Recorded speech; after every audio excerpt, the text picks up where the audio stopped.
আমরা ওনার যে বিদেশ নেওয়ার যে বিষয়টি সেটি কিছুটা বিলম্বিত হচ্ছে এবং ভবিষ্যতে হয়তো শারীরিক অবস্থায় বলে দিবে যে ওনাকে কখন বিদেশে চিকিৎসার জন্য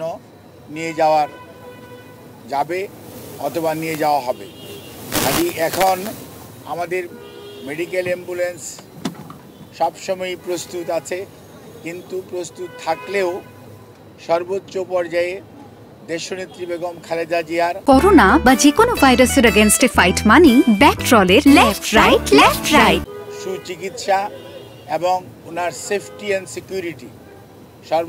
অর্থাৎ চিকিৎসাগত দিক থেকে এটি অত্যন্ত প্রাধান্য পাচ্ছে সর্বত্রই। এবং আমাদের যে মেডিকেল বোর্ডের সম্মানিত সদস্যরা ইউকে এবং আমেরিকা থেকে এবং বাংলাদেশ থেকে যারা অংশগ্রহণ করছেন, ইভেন সুদূর চায়না থেকেও সবাই কিন্তু ওনার ফিজিক্যাল কন্ডিশনের উপর সবচেয়ে বেশি গুরুত্ব দিচ্ছে। এবং আমরা মনে করি আমরা সবাই দেশের সকল মানুষ ওনার সুস্থতা চায়, চিকিৎসকরা চায়, দেশের আবাল বৃদ্ধ বনিতা সকল ধর্মের সকল রাজনৈতিক মতাদর্শের মানুষরা চায়। কাজেই যেহেতু ওনার স্বাস্থ্য আমাদের সর্বোচ্চ অগ্রাধিকার, সেজন্য আমাদের ভারপ্রাপ্ত চেয়ারম্যান সার্বক্ষণিকভাবে জনাব তারেক রহমান সাহেব এটি যেমন তদারকিও করছেন এবং এ ব্যাপারে চিকিৎসকদের মতামতকেই উনি সবচেয়ে বেশি অগ্রাধিকার দিচ্ছেন। দলও সেই অনুযায়ী অগ্রাধিকার দিচ্ছে, কারণ সবচেয়ে বড় কথা মনে রাখতে হবে যে মেডিকেল বোর্ডের সদস্যরা বিগত 6 বৎসর যাবৎ ওনাকে বিভিন্ন সময় যে সেবা দিয়ে এসছেন, প্রতিকূল পরিস্থিতিতেও। আজকে হয়তো পরিস্থিতি কিছুটা বদলেছে, কিন্তু আপনারা সবাই সাক্ষী কী অবস্থার মধ্যে দিয়ে আমাদেরকে বিগত 6টি বৎসর পার করতে হয়েছে। কাজে এই অবস্থার মধ্যে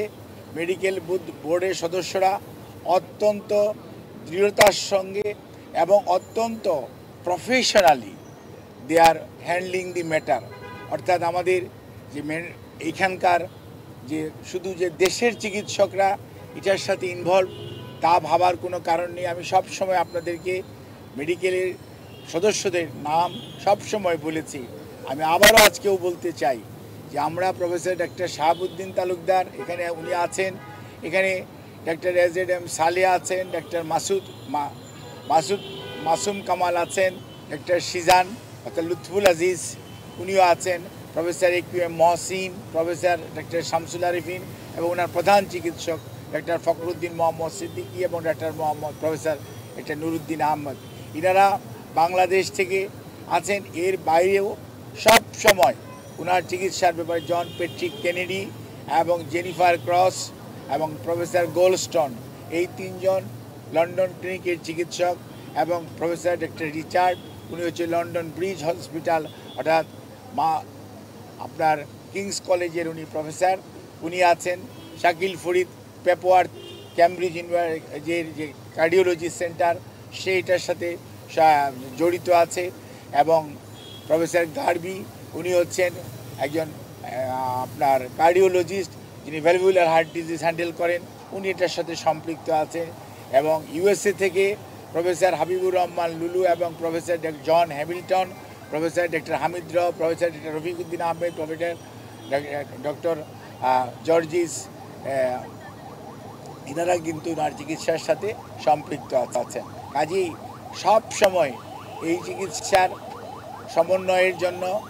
ডক্টর জুবাইদা রহমান উনি আগে লন্ডনে ছিলেন, গতকালকে উনি এসছেন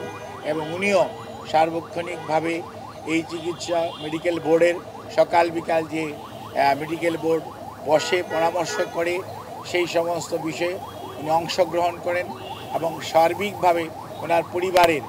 সদস্যদের মধ্যে বিশেষ করে সৈয়দা শামেলা রহমান এবং শামীম ইস্কান্দার সাহেব সহ পরিবারের সদস্যরাও এই মেডিকেল বোর্ডের সভা বসার পরবর্তীতে তাদেরকেও এবং আমাদের ভারপ্রাপ্ত চেয়ারম্যান জনাব তারেক রহমান সাহেবকে,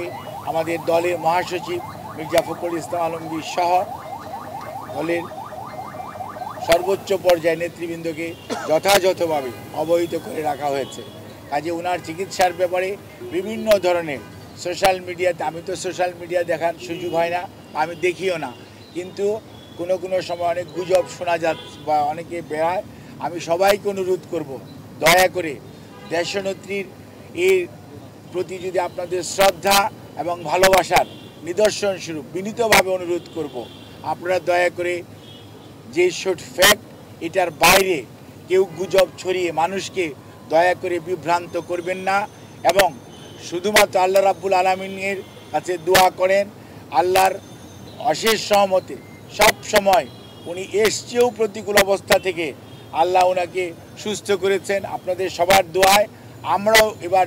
এবং মেডিকেল বোর্ড অত্যন্ত আশাবাদী যে এবারও ওনার যে শারীরিক জটিলতা এটা থেকে আপনাদের দোয়া এবং আল্লাহর অশেষ মেহেরবানিতে ইনশাআল্লাহ দেশনেত্রী বেগম খালেদা জিয়া সুস্থ হবেন। আর বিদেশে যাওয়ার ব্যাপারে আমাদের সর্বোচ্চ প্রস্তুতি রয়েছে। যখনই ওনাকে বিদেশ নেওয়ার জন্য মেডিকেল বোর্ড যথোপযুক্তভাবে তৈরি মনে করবেন, শারীরিকভাবে মনে হবে যে ওনাকে সেফলি ট্রান্সফার করা যাবে, কারণ মনে রাখতে হবে 12 থেকে 14 ঘন্টা যখন আপনি এয়ার ফ্লাই করবেন তখন যে হাই অল্টিটিউডে মানুষের শারীরিক যে পরিবর্তন হয় সেটির সাথে খাপ খাওয়ানো একজন অসুস্থ মানুষের পক্ষে সব সময় সম্ভব হয় না। কাজে এই জিনিসটি খেয়াল রেখে আপনারা দয়া করে বিভ্রান্তও হবেন না, দয়া করে কেউ বিভ্রান্তি ছড়ানোর চেষ্টা করবেন না।